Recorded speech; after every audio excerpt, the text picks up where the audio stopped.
Hello friends, இன்றைக்கி நம்ம சேனலில் பார்க்க போகிறது ரசம் பண்ணுறதுக்கு ஒரு 15 பல்லு பூண்டு இடித்து வச்சுருக்கேன். ஒரு ஸ்பூன் மிளகு, ஒரு ஸ்பூன் ஜீரகம், 3/4 ஸ்பூன் மல்லி, 1/4 டீஸ்பூன் மஞ்சள் பொடி, கொஞ்சம் கருவேப்பிலை போட்டு மிக்ஸியில் பிடிச்சி வச்சுருக்கேன். 2 காஞ்ச மிளகாய் தாளிக்கிறதுக்கு கொஞ்சம் கட்டி பெருங்காயம் எடுத்து வச்சுருக்கேன். ஒரு சின்ன நெல்லிக்காய் அளவு புளி எடுத்து ஊற வச்சு கரைச்சி வச்சுருக்கேன். 2 தக்காளி மிக்ஸில் போட்டு அரைச்சி வச்சுருக்கிறேன்.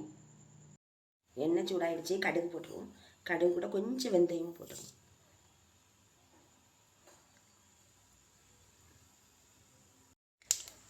கடுகு பொரிஞ்சிருச்சு. அதை இப்போ பூண்டு போட்டுக்குவோம். பூண்டு கொஞ்சம் வதங்கிட்டு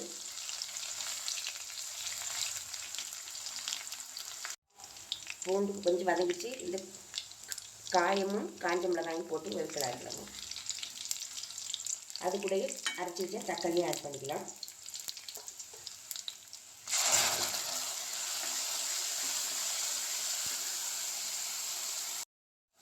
தக்காளி வந்துடுச்சு. இனி நம்ம பொடி பண்ணி வச்சுருக்க மிளகு, ஜீரகம் எல்லாத்தையும் ஆட் பண்ணிக்குவோம்.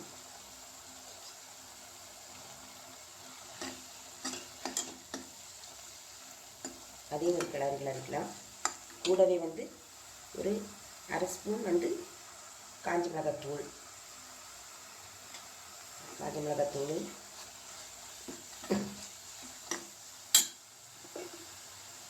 கொஞ்சம் கருவேப்பிலை, கொத்தமல்லி எல்லாம் போட்டு கொஞ்சம் கிளறிக்கலாம்.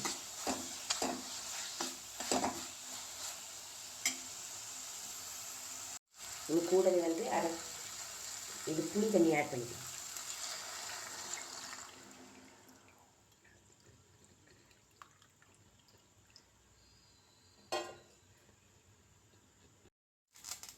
தேவையான அளவு உப்பு ஆட் பண்ணிக்குவோம்.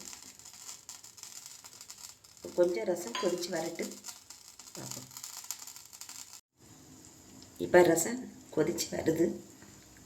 இந்த ஸ்டேஜில் நம்ம ஆஃப் பண்ணிக்கலாம். ரசம் இப்போ தயாராகிடுச்சு. நல்ல சுவையாகவும் இருக்கும், மணமாகவும் இருக்கும். சும்மா இந்த ரசத்து கூட ஒரு துவையல் கூட அரைச்சி கூட சாப்பிட்டுக்கலாம். நீங்களும் இதே மாதிரி செய்து பாருங்கள். சப்ஸ்கிரைப் பண்ணுங்கள். செய்து பார்த்துட்டு கமெண்ட்டில் எப்படி இருந்துன்னு சொல்லுங்கள். நன்றி.